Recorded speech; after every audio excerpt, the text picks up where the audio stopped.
Moi, je suis Francis Auger, donc je suis adjoint au chef de l'unité territoriale 92 de l'Adréal. Voilà, et j'interviens avec Sébastien Lair, qui est un inspecteur qui est à l'UID. Je profite pour commencer par excuser Guillaume Leduc. Alors peut-être certains l'ont déjà eu au téléphone. Il devait participer à la réunion, mais malheureusement, il est malade aujourd'hui. Donc, il a dû se désister. Voilà, donc, on a essayé d'identifier avec la CCI quelques sujets qui pouvaient vous concerner, soit d'évolution réglementaire, de points d'actualité.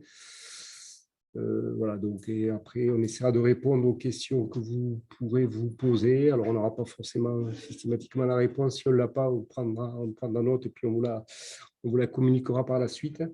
Voilà, donc, ce que je proposais, c'est de commencer juste pour que vous puissiez situer notre organisation, vous présenter l'organigramme, comme ça vous donnera un petit peu plus notre organisation et les contacts que vous pouvez avoir au sein de notre unité pour plus de facilité. Voilà, donc, alors, c'est moi qui dois faire défiler, du coup. Juste, voilà. Ouais, OK. Donc, en premier point, voilà. Donc, je vais enchaîner directement sur notre organigramme. Donc, c'est une unité, comme je le disais tout à l'heure, sur les deux départements. Le responsable, c'est Monsieur Berly. Et on a une organisation qui est découpée en 4 cellules. Donc, il y a 3 cellules qui s'occupent d'environnement et une cellule qui s'occupe de véhicules. Donc, les 3 cellules, alors je vais commencer par la cellule déchets, c'est la troisième, voilà, qui va traiter de toutes les installations classées qui sont relatives à la gestion du déchet en général. Donc, aussi bien les déchetteries, les centres de stockage, les installations de transit, de traitement de déchets. Voilà. Donc, elle est composée de 2 inspecteurs qui sont basés physiquement à Albi, mais qui interviennent sur les 2 départements. On a ensuite une cellule, alors la dernière, carrière, mine et après-mine, donc qui est composée de 3 inspecteurs, donc 2 à Rodez et 1 à Albi, voilà, qui traite de tous les sujets carrière, les exploitations de carrière, de matériaux, et tout le passif ou les sujets miniers qu'il peut y avoir sur le département. La cellule technique industrielle, c'est la cellule qui s'occupe de la réception des véhicules, avec trois personnes également, qui a priori, enfin, vous n'aurez pas trop affaire à eux. Et puis la cellule risque accidentel et risque chronique qui est composée de 6 inspecteurs qui sont répartis entre Albi et Rodez. Donc, Sébastien Lair qui est ici et Guillaume Leduc, vous connaissez peut-être déjà, qui sont basés à Rodez, moi-même qui suis à Rodez, et puis les 3 autres inspecteurs qui sont basés à Albi. Mais vous pouvez aussi avoir affaire aux inspecteurs d'Albi, dans la mesure où on a une organisation à la fois géographique ou thématique.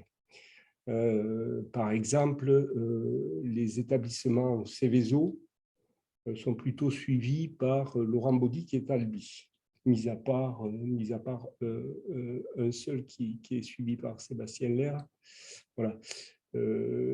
Alain Frézoul, l'inspecteur qui est à Albi également, va s'occuper plutôt de la partie sud du département, plutôt l'arrondissement de Millau. Donc voilà. En dehors des déchets et en dehors des carrières, toutes les autres installations sont dans la cellule risque accidentel, risque chronique. Donc c'est assez facile finalement de vous y retrouver lorsque vous avez des questions ou des contacts à prendre. J'ai noté qu'il y avait des gens qui travaillaient dans le déchet, Brianne. Donc, voilà. Donc, là, c'est plutôt la cellule déchet qui sera votre interlocuteur. Voilà. Voilà pour la présentation. Alors, après, on a un certain nombre d'assistantes qui interviennent un peu de façon croisée sur les différentes thématiques. Voilà. Donc,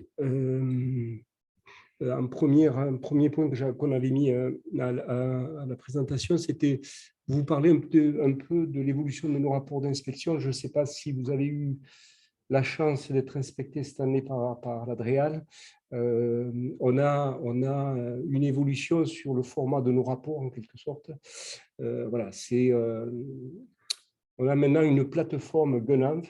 Alors, c'est une plateforme assez générale qui permet aux industriels, aux entreprises qui veulent déposer un dossier de demande d'autorisation environnementale de déposer le dossier sous forme électronique. Voilà, donc, et cette plateforme, elle a également été développée pour d'autres types d'applications, et notamment, elle permet à l'Adréal de gérer les dossiers, d'instruire les dossiers, mais également de suivre les établissements. Donc, voilà, l'avis de vos établissements lorsqu'on fait des inspections, lorsque vous faites des demandes, lorsque vous faites de l'autosurveillance, etc. Ça nous permet d'avoir un suivi de vos établissements. Et depuis le 1er janvier 2022, il y a une application qui a été développée pour la rédaction de nos rapports d'inspection. Donc, partout en France, on utilise cette application, ce qui fait qu'on a aujourd'hui des rapports qui sont harmonisés au niveau national, qui ont tous la même structure. Et un des objectifs de cette application, c'est la publication des rapports d'inspection et des suites à l'issue de l'inspection sur le site GeoRisque. Donc, ça veut dire que les rapports sont publics à partir du moment où voilà, on les met sur le site GeoRisque. Voilà. Donc, ça répond à une obligation d'information du public pour lequel la France était un peu en retard, il faut le dire. Voilà. Et donc, aujourd'hui, sachez que lorsqu'on vient faire une inspection chez vous, on édite un rapport d'inspection et ce rapport est public, avec les suites éventuelles qui peuvent être associées. Alors, le rapport, il est composé du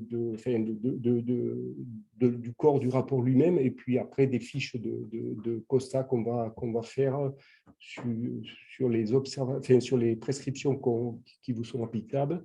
Donc, ça permet de façon claire de faire apparaître comment vous mettez en œuvre les dispositions qui sont prévues dans votre arrêté préfectoral. Il y a une partie qui est confidentielle. Enfin, il y a deux parties qui sont confidentielles. Il y a une partie qui comporte les noms des personnes. Donc, quand on vient vous voir, on met sur notre rapport les noms, les fonctions des personnes. Cette partie-là n'est pas publique.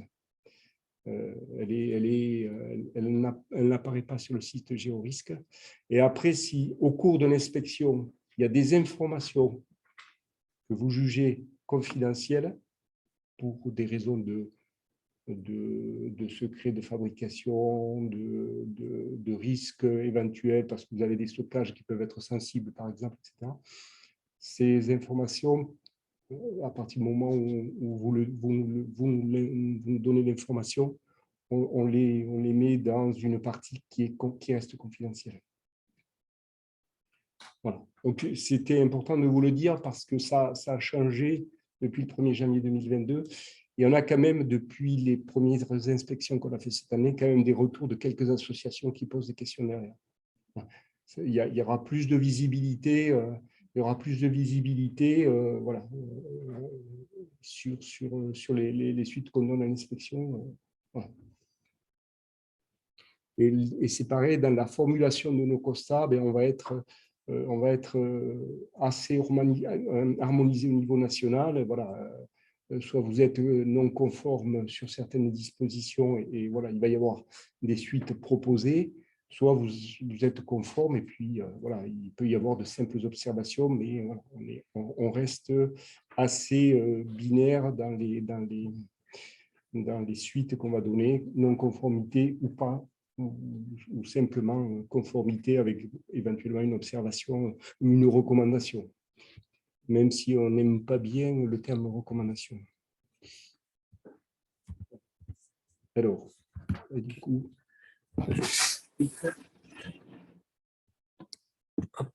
Donc rapidement, pour ce qui aurait évolué au niveau des rubriques dans la nomenclature ICPE pour cette année, pas grand-chose, en tout cas pas grand-chose qui pourrait vous intéresser. On a quand même sélectionné celle-ci, donc la rubrique 24-45 pour la transformation du papier du carton, qui peut-être vous intéresse, étant donné que maintenant, il n'y a plus de régime d'autorisation pour cette rubrique. Il a été remplacé par un simple enregistrement. Donc voilà, si jamais vous tombez sous cette rubrique et que vous étiez autorisation, voilà, n'hésitez pas à venir vers nous pour nous en informer. C'est la seule rubrique voilà, qui méritait de parler.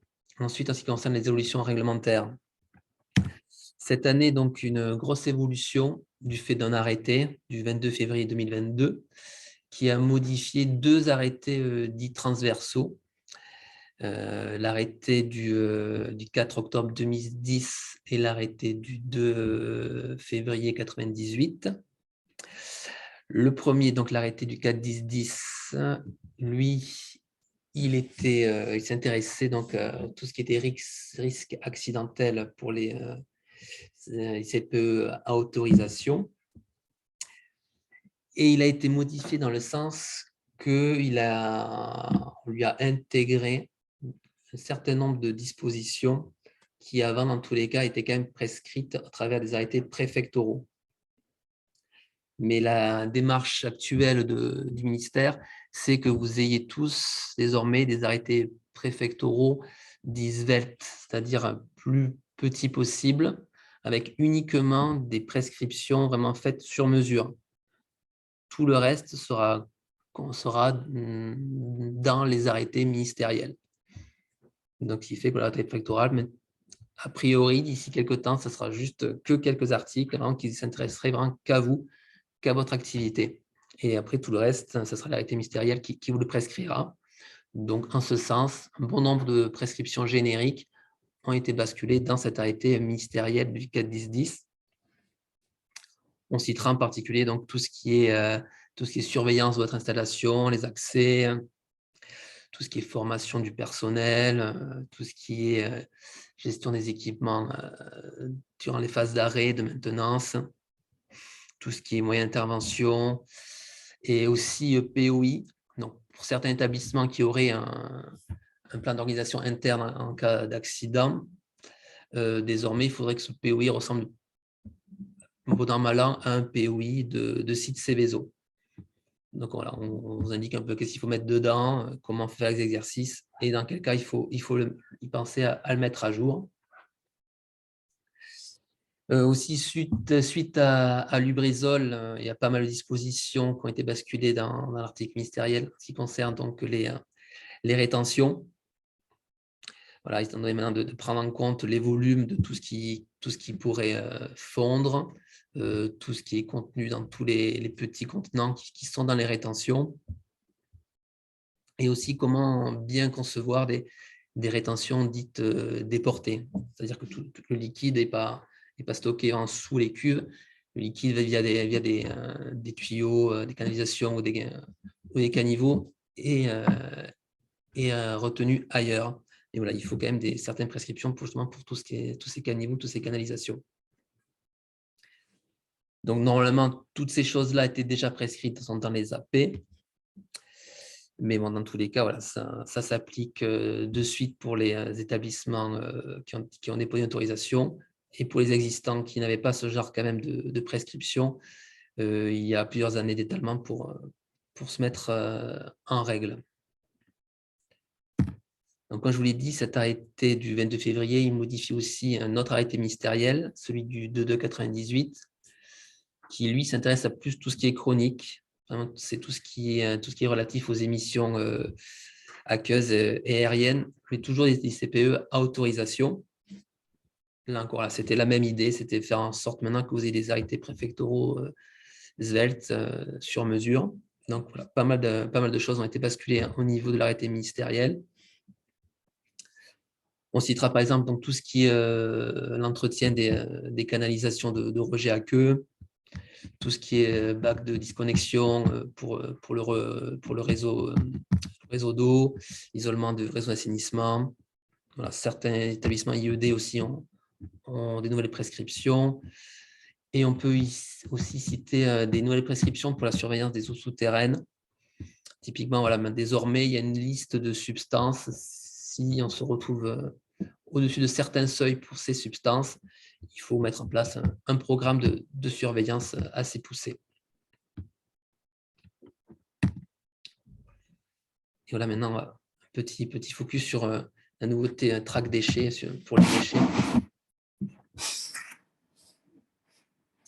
Oui, alors il y a une évolution qui date déjà de l'année dernière, en fait, et qui est rentrée en application cette année. Donc, c'est le décret du 27 mars 2021, donc relatif à la traçabilité des déchets et des terres excavées et des sédiments. Voilà, donc, et qui va apporter des modifications des articles 541-43 et 541-45 du Code de l'environnement. Donc, le premier, c'est relatif au registre des déchets. Tout producteur, collecteur, transporteur doit disposer d'un registre des déchets. Et le deuxième, c'est celui relatif aux bordereaux que vous devez émettre lorsque vous produisez, expédiez, transportez des déchets dangereux. Donc, c'est des obligations réglementaires qui s'appliquent déjà et qui ont été modifiées par le décret du 25 mars 2021. Alors, je vous ai marqué là un lien vers le site du ministère qui vous permettra de retrouver ces informations là un peu plus détaillées. Voilà, donc la première des modifications, c'est sur l'article du R543, celui qui est relatif au registre. Donc, vous avez l'obligation d'avoir un registre des déchets, tout type de déchets confondus. Et depuis peu maintenant, le ministère a créé un registre électronique, enfin un registre national des déchets, des terres excavées et des sédiments, voilà, qui est dénommé RNDTS, et sur lequel vous devez déclarer les informations relatives aux déchets que vous produisez lorsqu'il s'agit de déchets dangereux. Donc voilà, ça va concerner les gestionnaires de déchets dangereux. Si vous produisez, si vous collectez des déchets dangereux, vous devez remplir ces registres. Ça va concerner les exploitants pour lesquels il y a des déchets qui perdent leur statut de déchets. Ça va concerner aussi les exploitants des installations d'incinération ou de stockage de déchets non dangereux, non inertes. Alors là, on est sur du non dangereux, mais on est sur des exploitants d'installations qui traitent du déchet.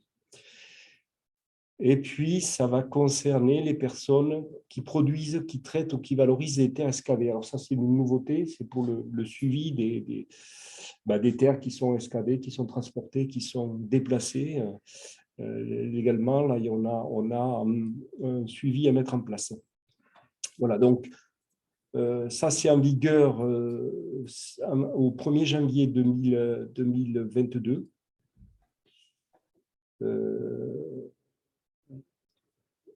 Voilà, et ça a vocation à se substituer progressivement au registre des déchets que vous avez dans vos établissements. Donc, voilà. Et donc, il y a des délais de renseignement du registre. C'est dans le cas des déchets dangereux, c'est déclaration sous 7 jours. Lorsque c'est des terres excavées, c'est la déclaration jusqu'au dernier jour du mois suivant. Et la déclaration, elle est à faire en ligne à l'adresse qui est dessous, qui est indiquée là. Voilà, donc il faut créer un compte et puis créer vos établissements sur ce site-là. Alors, ça, c'est la première des modifications, ça concerne le registre.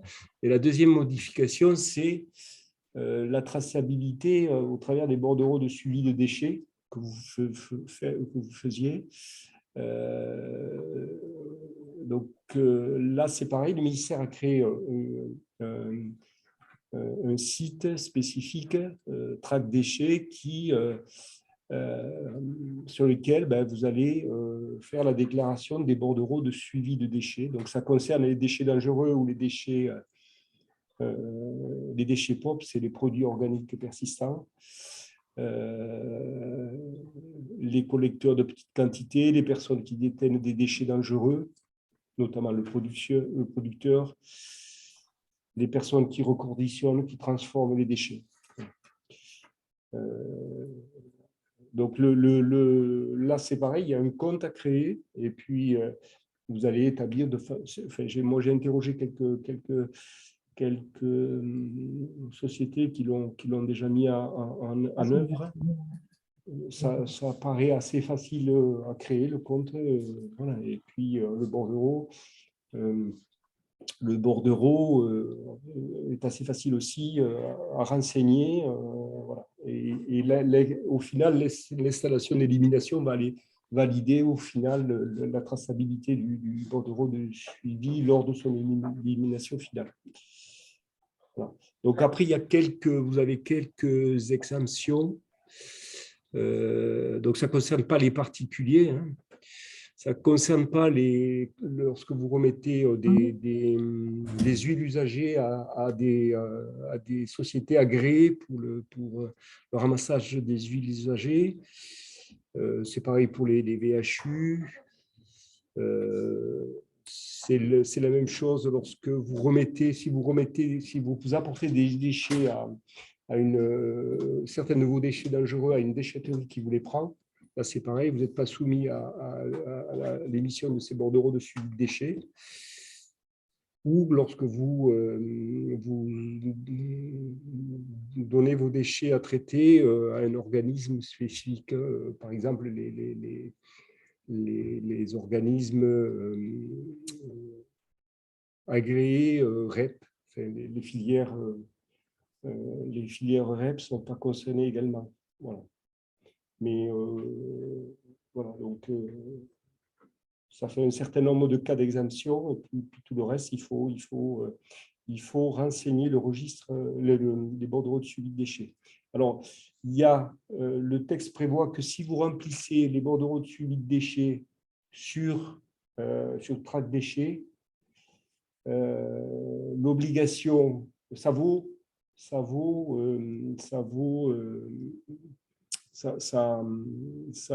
également pour le registre, en fait. C'est-à-dire que le fait de renseigner les bordereaux de suivi de déchets sur Track Déchets, ça permet d'enregistrer vos déchets et du coup, ça vaut au registre. Donc, ça remplit la première des obligations.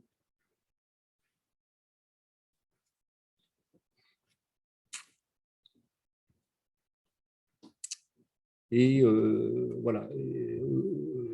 Donc, c'était applicable au 1er janvier, mais ça a été un petit peu décalé. Et puis, c'est applicable aussi aux fluides frigo et aux déchets aux dasseries, quoi. Déchets à risque infectieux.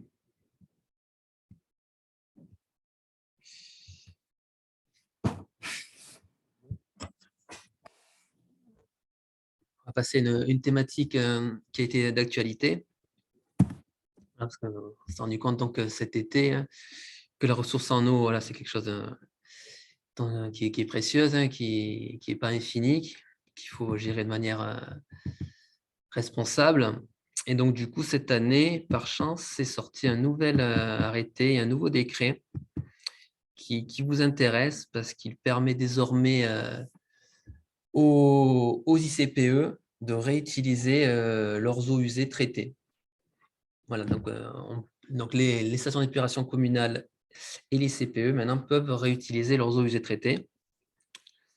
Voilà, pas pour tout, pour certaines utilisations, à savoir donc, tout ce qui est arrosage des espaces verts, nettoyage des voiries, défense incendie, mais aussi donc, pour industriel, il peut réutiliser ces eaux pour nettoyer ses cuves, ses filtres ou pour son système de refroidissement.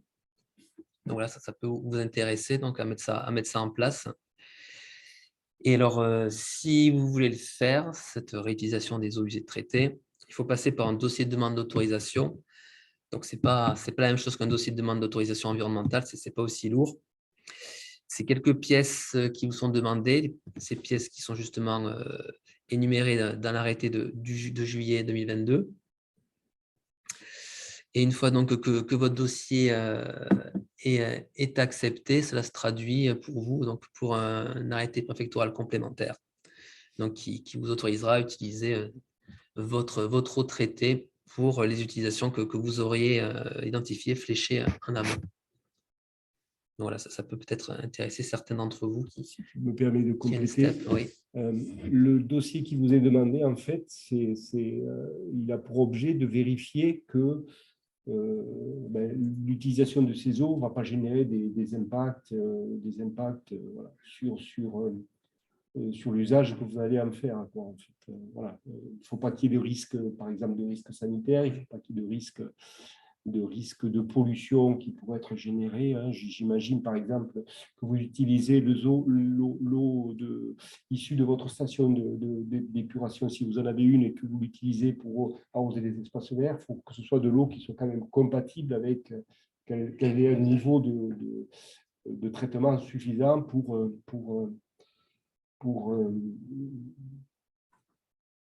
pas amener d'autres problématiques de pollution.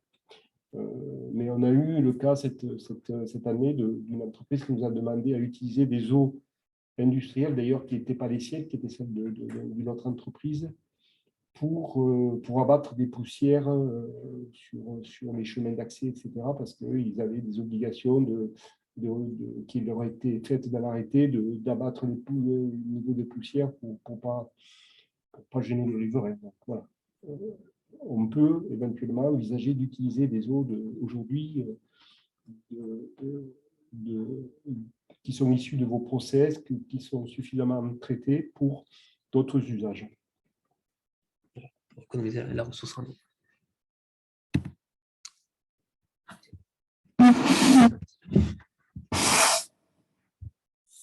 Alors, c'est un autre point qu'on a, pour information également. Alors, bien sûr, l'objectif, ce n'est pas aujourd'hui de parler de la cessation de vos activités, parce que je pense que vous n'êtes pas là pour ça.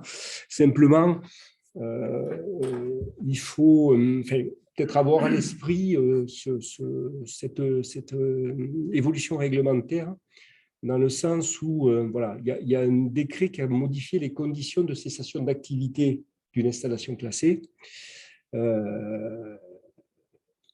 Et en fait, on s'intéresse plus qu'à l'arrêt d'une entreprise, d'une installation classée au sens général. Aujourd'hui, l'évolution réglementaire, c'est qu'on va s'intéresser à l'arrêt d'une rubrique de la nomenclature.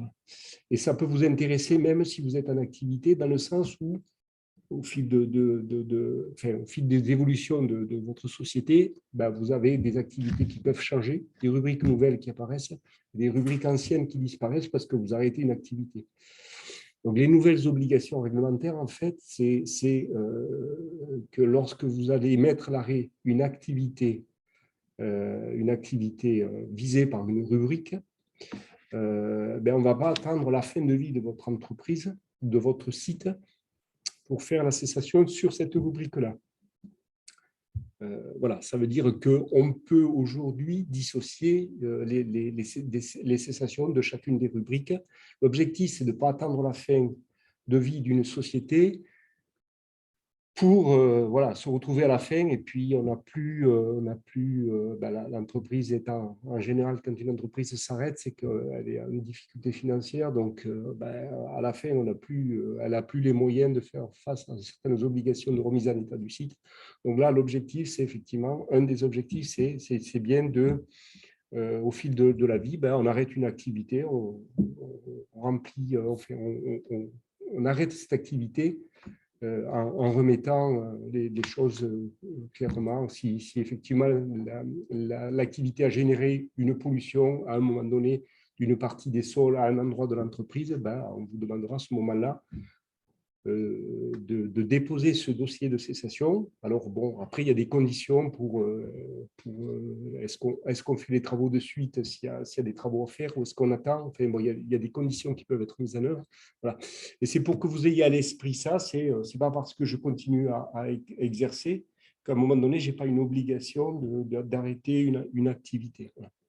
Et les nouvelles évolutions réglementaires, en fait, la première, c'est ça, on raisonne par rubrique et puis après, on va faire appel à des bureaux d'études qui vont être agréés pour ça et qui vont intervenir à plusieurs stades de la cessation d'activité.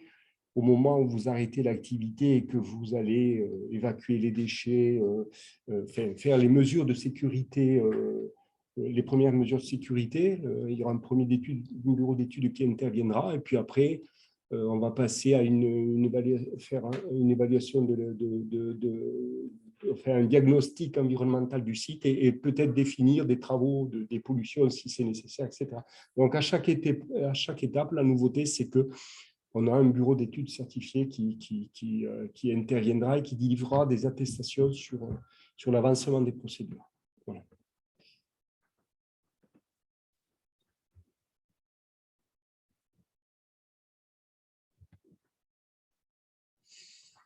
On est arrivé en fin du Pour conclure, vu que ça vient d'être évoqué, ces histoires de laboratoire ou de bureau d'études certifiés, on voulait faire un petit focus pour que vous sachiez où trouver, en cas de besoin d'analyse environnementale, des laboratoires agréés, certifiés. Donc, pour tout ce qui est analyse des eaux, la liste des laboratoires agréés par le ministère, vous les retrouvez donc sur le site de Labo. Pareil pour tout ce qui est rejet atmosphérique, les laboratoires agréés par le ministère, vous le trouvez sur le site de l'ABER. Et donc pour tout ce qui est analyse de sol, vous les retrouverez donc les bureaux d'études agréés sur le site du LNE, donc du laboratoire national d'essais et de métrologie. Donc voilà, si vous avez vraiment besoin de faire des analyses environnementales, allez plutôt taper chez ces laboratoires agréés pour ce genre d'activité. Donc voilà, donc on a fait le tour. Merci de nous avoir écoutés. Si vous avez des questions. Bon, pour revenir sur certains points, si vous avez des questions, et puis si vous avez d'autres questions.